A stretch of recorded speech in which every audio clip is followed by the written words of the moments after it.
Yes, media outlets have reported that diplomatic figures associated with a Trump administration contacts communicated with Romanian officials around the time travel restrictions were eased.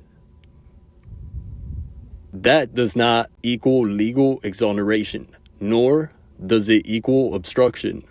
It means political pressure was allegedly applied, which is something governments do constantly, often openly and often without altering judicial outcomes. Here's the key point people avoid. If political influence alone invalidated legal systems, then no high-profile case anywhere would be legitimate. Influence is not evidence. Access is not guilt. Conversation is not conspiracy. And then comes the Epstein comparison, which is where intellectual dishonesty peaks. Donald Trump and Jeffrey Epstein existed in overlapping elite social circles decades ago. Photos exist. Social interactions occurred.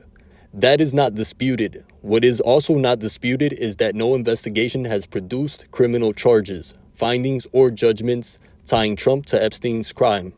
None. Not civil, not criminal, not sealed, not unsealed, not pending.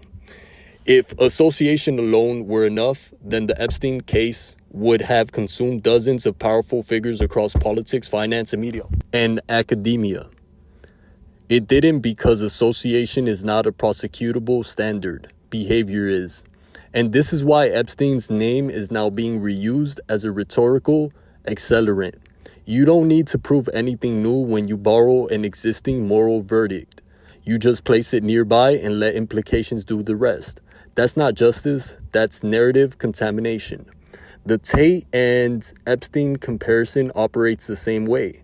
Both involve accusations labeled under the same legal category, sex trafficking. That's where the similarity ends. One case resulted in conviction, the other has not. One involved documented networks, plea deals, and corroborated victims across decades. The other is still in procedural motion with contested evidence, contested testimony, and unresolved trials. To collapse those distinctions is not analytical, it's strategic.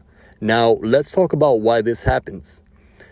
High-profile figures who openly reject institutional authority, cultural consensus, or moral framing systems become symbolic threats. Once that happens, the individual stops being treated as a person and starts being treated as a message to others. The goal is no longer to adjudicate what they did, but to define what happens if you resemble them. This is why timing matters. This is why language matters.